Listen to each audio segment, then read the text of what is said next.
And we're back, everybody. John Della Rose here, the leading Hispanic voice in science fiction. I'm grilling me up some stuff right now. Got some mixed veggies that I'm going to put in with my eggs. You guys are just going to have to deal with that as I do this. Part of my epic diet. This is the reason I'm losing a lot of weight, guys. So we're just going to grill up some veggies. Good.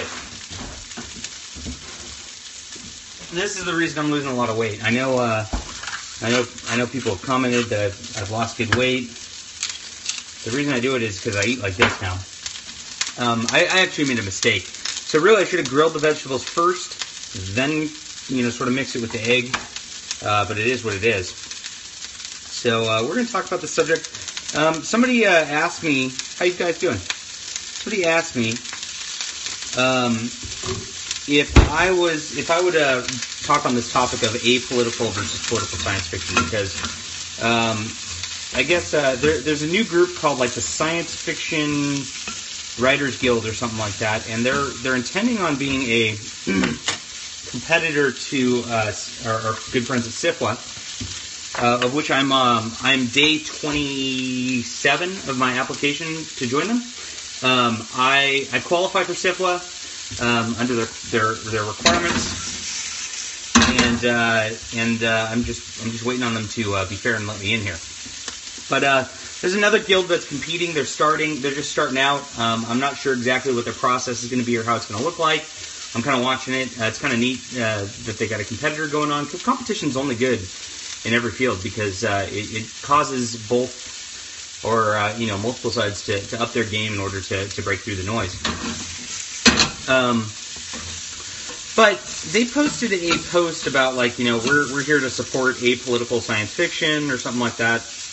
I don't remember what it was. It was not that pretty innocuous of a statement. And I don't know how this started circulating around, but the entire sort of SJW hardcore movement did what they always do in this situation. They started going, well, science fiction was always political. Political of all the political of politicals. And, yeah, I might need a fan here a little bit.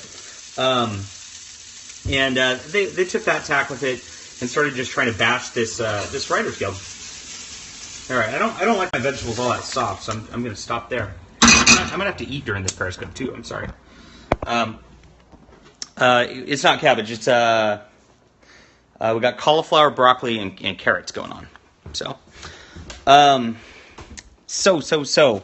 I'm also going to grab my Precision BCAA. I'm going to make myself a nice little thing of that. These taste disgusting, but they're like supercharged B vitamins, so they get your brain going good. So, I was asked based on this, what is apolitical fiction, and does apolitical fiction exist? Now, I think this is slightly a matter of purposefully confusing terms. So, when talking about apolitical fiction, people are talking about message fiction. They're not talking about Harry Potter, was resisting against evil and killing people, and technically the evil's a political entity in Harry Potter. Therefore, resisting evil is a political message. That's what they're trying to conflate by using the technical definition of the world politics with what the vernacular means in terms of politics, right? And sorry, I'm making my deal here. That's why it's a little shaky. So the vernacular politics means we are throwing a message into our book that reflects current year, and we're going to, oh my god, this stuff doesn't dilute very well. This stuff's absolutely disgusting, so forgive me while I drink this. I'm gonna make some bad faces here, but you know what? It's good for me. So, hold on.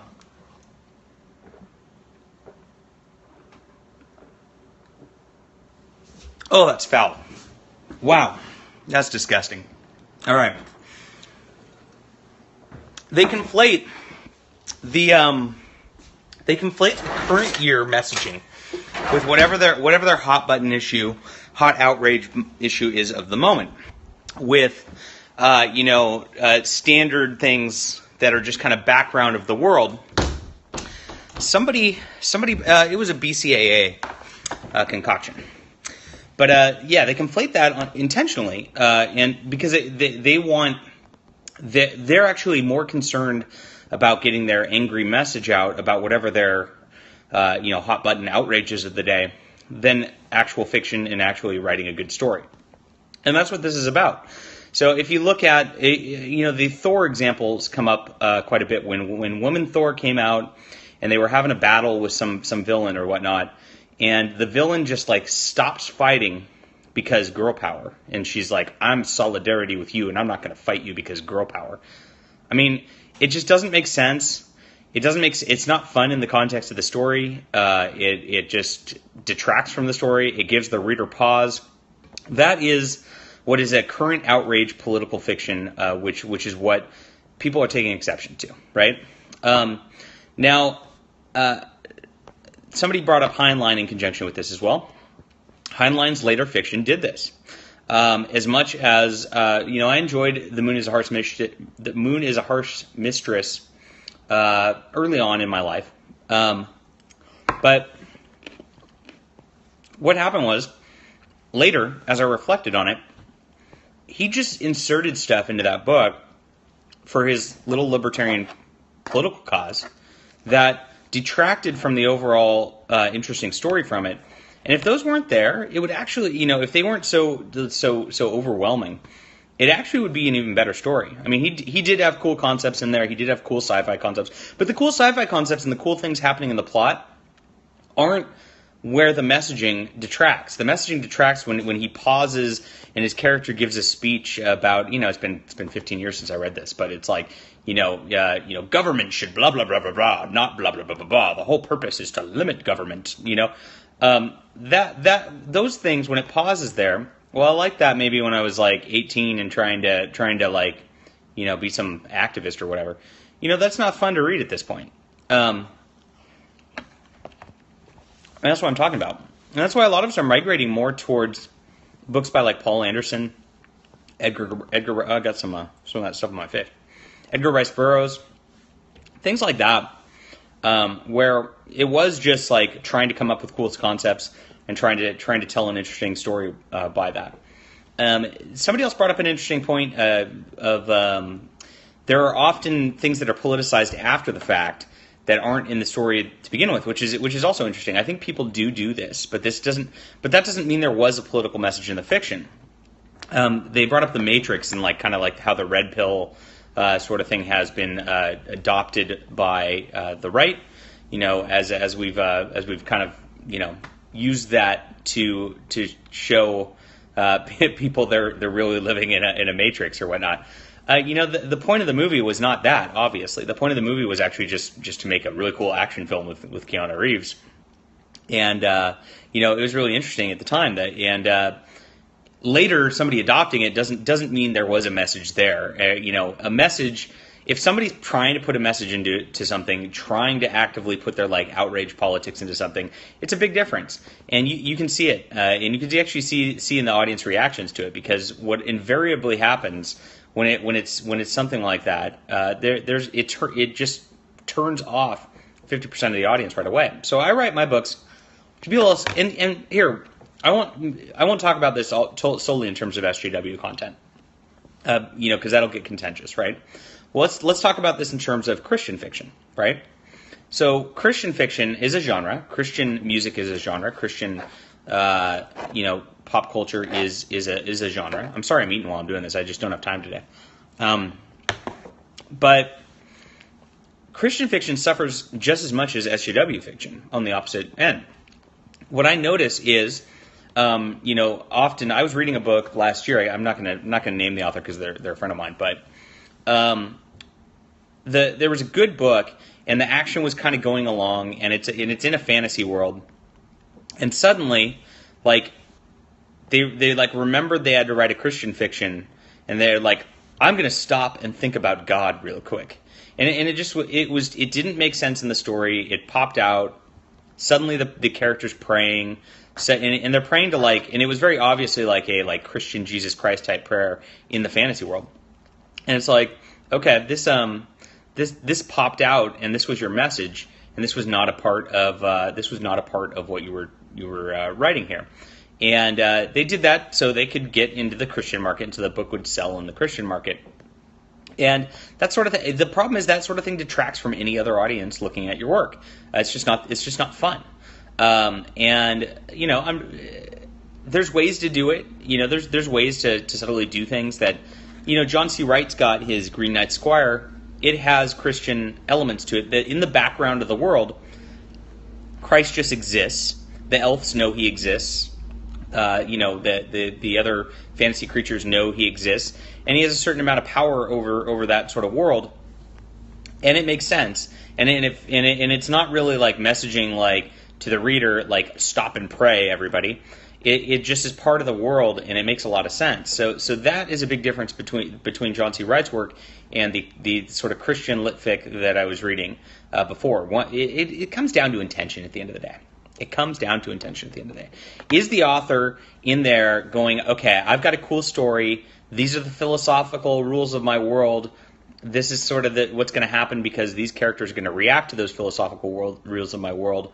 And here it goes. Or are they going in there and going, okay, I want to tell people white people are bad and black people are good.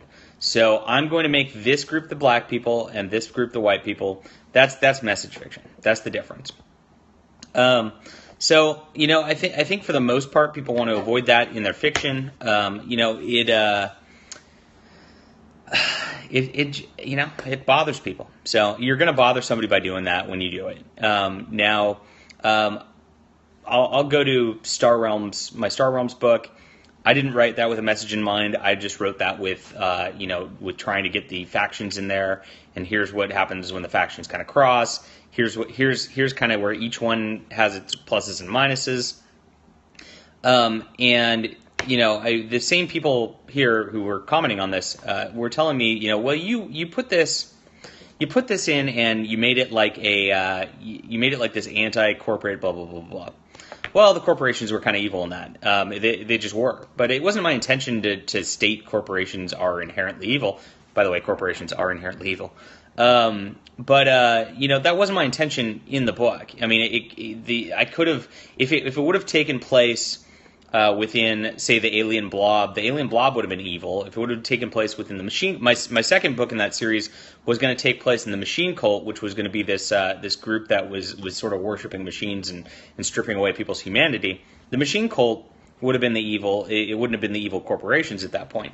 So it really was just about whatever fit within the setting of the story. It wasn't about me trying to give a lecture to anybody about corporations or anything like that. And so, like I said, it just comes down to intentions. For Steam and Country, the book it's got an evil group. It's got a good anti-transhumanism message. I don't know. I mean, I wasn't intending that. The Machine Cult is unfortunately for the card game, I'm working with the settings that are given to me. It's not my deal. For Steam and Country, I've got an evil group. And they're very hostile. They're very aggro. And I've got a good group who's just trying to defend themselves. I don't know. You can probably glean something from that. I don't know. Camestros, if you read that book, tell me what my message is. I didn't really have one. I just really wanted to write an airship, and I really wanted to write cannons on an airship, and I really wanted to have some sword fighting and pistol fighting, and that's it. That's my intention for writing the book, and I think most people love it because of that. So, I think it comes down to intention of the author. I guess an author can do it unintentionally, but I don't think so. I think there's a point where it's very obviously intentional. If you look at N.K. Jemison's interviews, all of her interviews are like, black people are oppressed by white people are bad, and we need to fix this. So I'm pretty sure that she intentionally puts this into her fiction. And it's I've read it, and it's very straightforward that she does so. I don't know. So my last comment, I'll go back to Heinlein again. As everybody's like sort of saying Heinlein's the main thing. Yeah, I just did stuff because it was cool, right? I like Heinlein's old fiction a lot better than his late fiction. if you look at sort of, if you just look at like, Rocket Ship Galileo or Double Star or whatever, there's not really this like, this preaching element to it in regards to like, how people should live their lives or how governments should do their thing. And they're a lot more fun. I'm reading a lot more Paul Anderson because he specifically said, I don't preach in my fiction. He said that in his earlier work that he did a little more of that, and he regrets doing so, actually, which is interesting. And I think I see this. I think I've read a couple of his works from the 50s. They're really not as good. They're not as fun. And the works from the 70s, where he's kind of realized I shouldn't do this, are really a lot more interesting, at least to me. So, yeah, that's it. I think it comes down to author intention. I think you can be apolitical. I think people are latching onto a wrong word, your wrong definition, kind of trying to talk past and over the people who are saying we don't like the current year outrage in my books. And Matt Kent really gave a great interview about this. I forget who he gave the interview to. It was Matt Kent is the writer of Exo Manowar, Mind Management. He's a fantastic comic writer. I've been praising the guy. Please pick up Mind Management. That book blew me away. And he started talking like he's like, I don't put current events in my book. And this is what we're really talking about. He says, by the time, think about this, especially with a comic.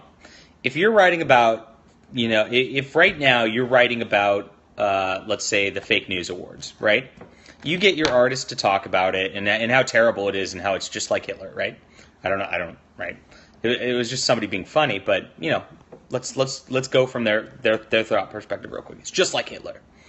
And you write this comic book about Spider-Man and how Norman Osborn, decides to just take down the Daily Bugle because the Daily Bugle is just evil, and he knows it, and so he gets all of cronies to make, I don't know, mock the Daily Bugle into the fact that these poor journalists do things, right? And you litter it with like Norman Osborn is Trump. J. Jonah Jameson is the New York Times. If you litter it with that, and you get some art made for this story, first off, getting it approved from Marvel, you're going to be a year out. Then you get the art made, you're going to be another 6 months out. By the time you make this, you're already 2 years out, right? So you've made this outrage message that was popular in 2018, and by the time it actually hits stands, it's 2020. And everybody's moved on from this sort of thing. It's not fresh. It's not interesting, and it's not actually going to advance your agenda because it's pointless. But more than that, you will have at that point made a story that the audience looks at and goes, I've listened to this for 2 years. I'm bored of this. It's not fun for them. It's not interesting for them. That's right. The key is to make it timeless, and you can't make it timeless when you're going on about like the now current year outrage, current events. It's impossible. The writers who last for time, even if they have a little bit of a message to them, it's about like a deeper philosophical message, and it's not just like trying to be edgy for current politics. Those books don't last very long. And Kent is aware of this. He says, I don't do this. I will not put current events in my fiction because it just doesn't it doesn't do good for anybody. And more than that, as a very in the modern age when you're on the internet like this and all that, if you're doing that, all you're going to do is you're going to piss off somebody like Diversity in Comics. If you use that Spider-Man message, he's gonna get his people riled up so that they don't buy your book. And it goes the same for the opposite side too. But I think that's how it works at this point. So it comes down to author intent is my message at the end of the day of this. This was my message video. So I think I explained that well enough. The person who asked the question, let me know if that makes sense to you. And I got to get to getting things done, guys. So I'll talk to you soon.